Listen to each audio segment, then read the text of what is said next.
streaming live across the country, tackling the topics everyone is talking about online. Share, engage, and interact. This is Newsfeed Now.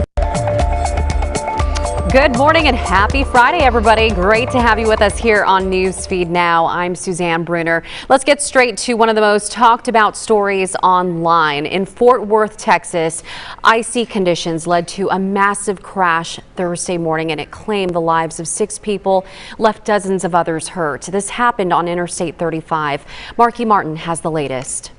Oh, he's gonna crash into them. Oh, oh! One after another. Lee, man. At the height of morning rush hour. Oh, slow down, slow down, slow down, slow down. Cars get crunched along I-35 in Fort Worth. Thursday morning's wintry conditions paving the way for a pileup of massive proportions. That person's trapped right there. Traffic coming to a standstill. Those passing in other lanes doing so at a crawl. That's crazy. In this video, a firefighter walks across cars as first responders check for those trapped inside, with feels like temperatures in the teens. This sweet pup rescued from the debris as firemen pass him to safety. I'd like to ask everyone to please keep in your prayers the family members of the loved ones that have lost their life in this tragic accident. I can tell you that so far we have at least 5 fatalities confirmed.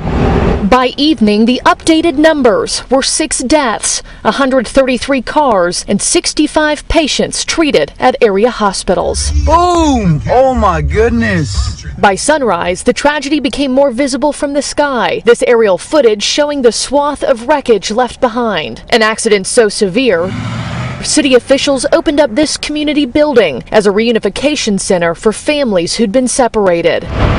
13 ambulances, 80 police units on scene, triage centers set up to help the wounded, and warming buses brought in to keep passengers out of the cold. Yes, hypothermia is something that we worry about. Yes, hypothermia impacts the care and the outcome of patients frequently. Not in attendance at today's press conference was the Texas Department of Transportation.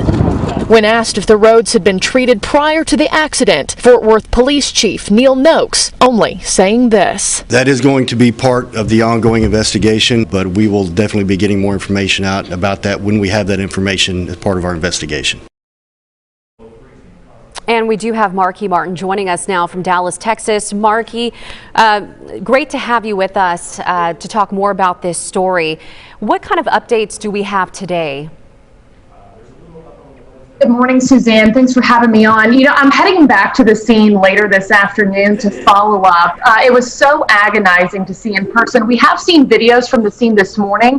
It does look like things are a lot more clear than they were last night when we left. I left about 8:30, and I can tell you by that time, you know, that was going on 14 hours after the crash, and only 30 cars of the 133 that were involved had been cleared at that point.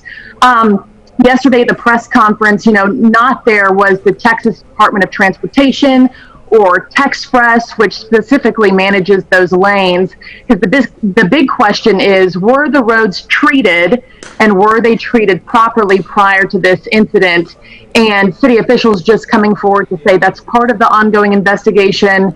TxDOT releasing a statement late last night saying that they do treat roads when winter weather conditions start to pop up, but nothing that specifically talked about the lanes where this pileup happened. So there is a lot more to come today, and there are a lot more questions that need to be answered, Suzanne. You know, looking at the pictures in the video, it really is just devastating to see. I can't imagine what that would have been like for you in person. I know you cover a wealth of different stories, but walk us through what that was like for you going on scene, because this spanned hours. I mean, you're talking about rescuing people from their vehicles and emergency responders rushing to the scene. I mean, this took hours. Walk us through what that was like.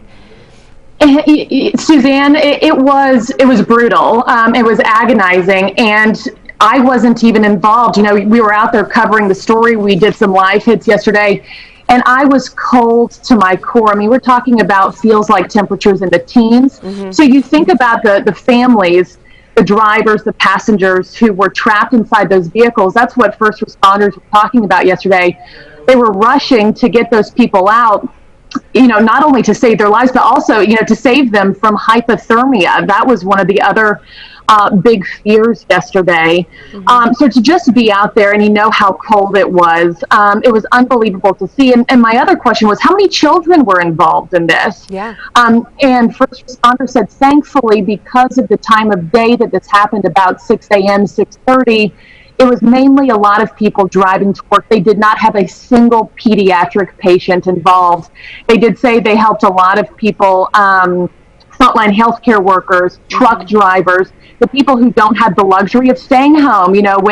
When everyone is saying, please stay home if you can because of inclement weather, they said they had a lot of people in scrubs that they were helping out of their cars, no pediatric patients. But to see the swath as well of that wreckage that took up half a mile, if not more, to take it all in, you couldn't even believe what you were seeing. We knew it was going to be bad, but until you got there on scene, it was a lot. It was a lot to take in one day. I can't even imagine. This is a heavily traveled interstate, and having to think of families back at home wondering, oh my goodness, my loved one takes this interstate to get to work or wherever they're going that morning. But thank you so much for bringing us an update to this story, and we look forward to learning more information about this as the day progresses. Thank you, Marky. Today is the fourth day of former President Donald Trump's second impeachment trial, and this afternoon senators will now hear from the other side, Trump's legal team. His lawyers will have 16 hours to present their case. Anna Warnicki has the latest from Washington. In their final hours of argument, House impeachment managers told senators that the rioters were following orders from the former president. If you're listening to Trump, you're the boss. The attack was done for Donald Trump, at his instructions, and to fulfill his wishes. And if Donald Trump is not convicted and banned from seeking future federal office, California Democrat Ted Lieu says what happened in January could happen again. President Trump's lack of remorse shows that he will undoubtedly cause future harm if allowed. On Friday, the former president's legal team will get a chance to argue their case. They say Donald Trump is not guilty and was exercising his First Amendment rights. This riot was going to happen regardless of what Donald Trump said. Kansas Republican Senator Roger Marshall says the only people to blame for the riot are the rioters. We're accountable for our own actions. So the people that were in the riot are absolutely accountable, and they're being held accountable as well. But Louisiana Republican Bill Cassidy says it's not what the former president said, rather what he didn't say. The president's inaction in calling out support for the police officers. On the timeline, you hear the police officers say, we're outflanked, let's go back. And the president was calling to try and get more senators to decertify the election. Now, a conviction requires 2/3 majority, so 17 Republicans would need to vote with all 48 Democrats and 2 independents in order for that to happen. But if Democrats are able to get the 17 votes they need to convict Trump, they will have a much easier time barring him from office, because that only requires a simple majority, which Democrats have the Vice President Kamala Harris casting the 51st vote. Also happening at our nation's capital, the House is moving forward on coronavirus relief this week. Committees are working to approve key measures of President Joe Biden's plan. Some have bipartisan agreement, but others still can't win over Republicans. Jesse Tenor reports on the debate. It is what this country needs. The work is underway on key parts of President Joe Biden's nearly $2 trillion coronavirus relief plan. Without robust action, the recovery is going to be long and painful. Senate Majority Leader Chuck Schumer and House Speaker Nancy Pelosi support the draft legislation that includes money for a long list of priorities, like a national vaccination program, another round of stimulus checks, and enhanced unemployment benefits. The goal is to put vaccines in people's arms, children back in school, workers back in their jobs, and money in people's pockets. Despite differences in dollar amounts, those measures are also included in the Republican counterproposal. But what's still not included, state and local funding. What they're trying to do is bail out states like Nancy Pelosi's California, Chuck Schumer's New York, at the expense of states like Tennessee. Biden's proposal of $350 billion in additional direct aid is a non-starter for Republican Senators Bill Hagerty and Bill Cassidy. I've been an advocate for state and local aid, but that is absurd. and that is wrong. Cassidy wants to know why states like California, who he says will finish the year with a surplus, are still on track to get billions. All you can do is continue to point out facts and hope that it convinces. Democrats want to pass Biden's plan by the end of the month and are prepared to do it without Republicans through budget reconciliation, a simple majority vote. This will not be a bipartisan effort whatsoever. In Washington, I'm Jesse Tenor.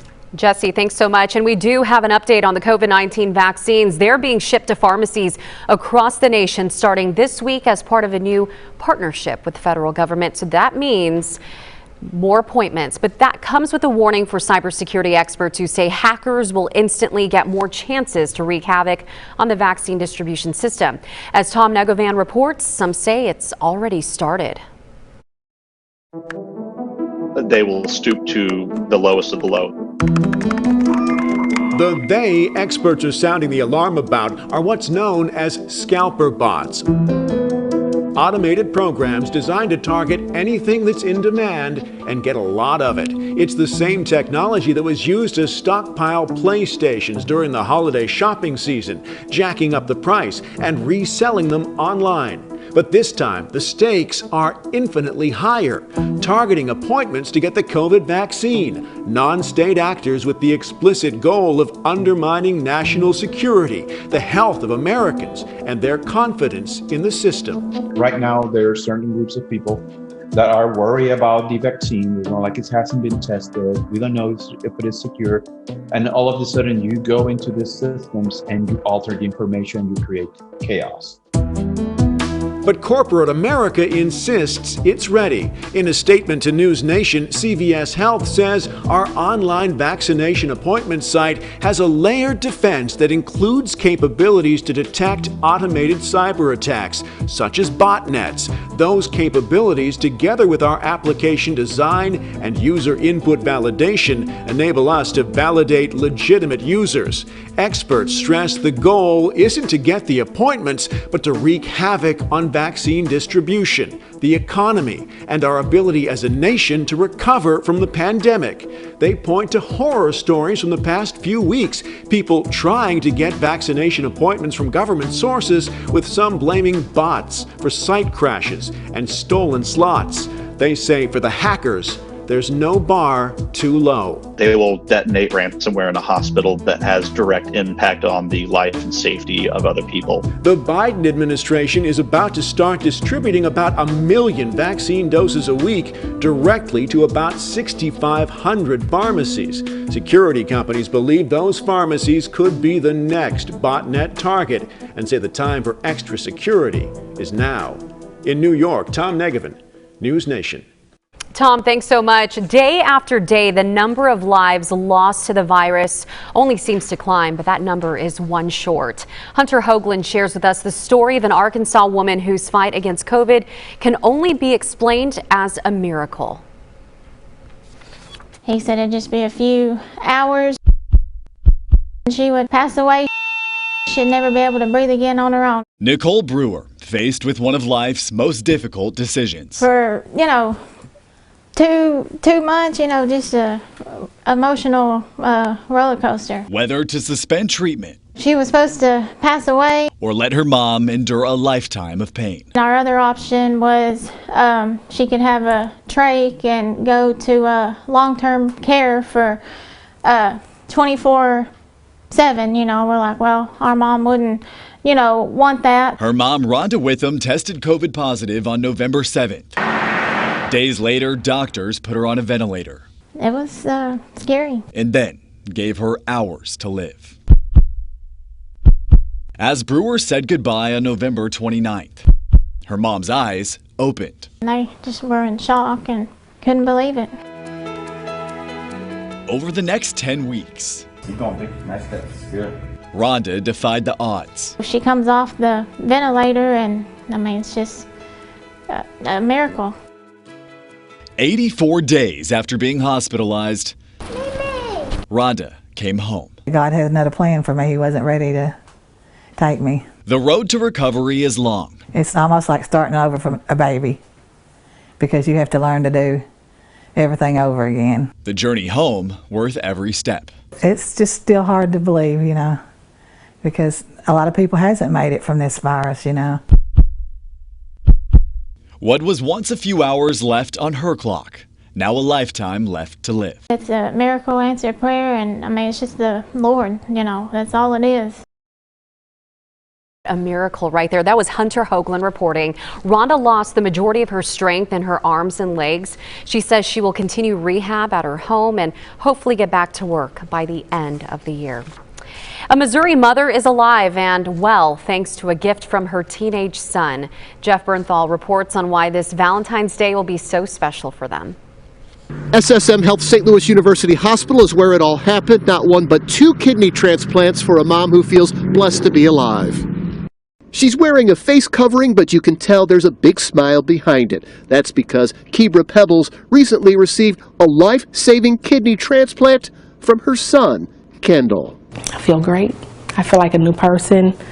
I wake up, I'm not ill, I have energy. At first, Mom was not about to have her son come to her rescue. But seeing Mom go through dialysis convinced Kendall to learn more about living organ donations and eventually donated one of his kidneys to help save his mom. Just comparing now to back then, just seeing her cry every day, and I just couldn't see her like that. Now there are tears of joy. I'd just like to publicly thank my son for giving me life.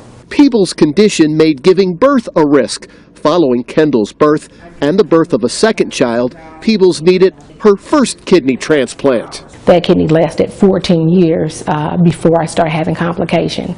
But it gave me 14 years of a wonderful life. Doctors say organs from living donors often lead to better outcomes and hope people will learn more about how they can help. Currently, there are more than 91,000 persons awaiting a kidney transplant in the United States, and this includes nearly 1,400 persons in the state of Missouri, many listed at programs in the St. Louis area. Kendall's advice for anyone scared about donating: I would say it's okay to be scared, because I was scared. I would say definitely look into it just to learn, more about it, and don't just say no. Actually try to get more information. Henderson and his mom hope their story helps dispel any misconceptions people have about organ donations. They'll be spending their Valentine's Day together. Valentine's Day, National Organ Donor Awareness Day. And that is really, really special. Hey, before we go, listen to this next story. A California man made sure his complaint about his internet service made it all the way to the top. Steve, I can see you do this. His name's Aaron Epstein. He's been a loyal AT&T customer since 1960, but the 90-year-old said as its technology needs started to grow, his internet service wasn't keeping up with it. So what did he do? He placed 2 ads in the Wall Street Journal on February 3rd to vent his frustrations. You see it right there. The ads cost $10,000. So he placed 1 ad in the Dallas edition to reach the company's executive offices, and then he placed one in New York to reach investors. Well, the man said he received a call from the company the same day those ads ran. And he said, well, of course, the money spent on those ads was money well spent. So good for him. I think we're going to leave it on some advice for you who aren't happy with the service you're getting. Get an ad, $10,000, put it in the Wall Street Journal. You're good to go. Thanks for joining us. Have a great weekend. Stay safe, stay warm, and we hope you'll join us again this coming Monday.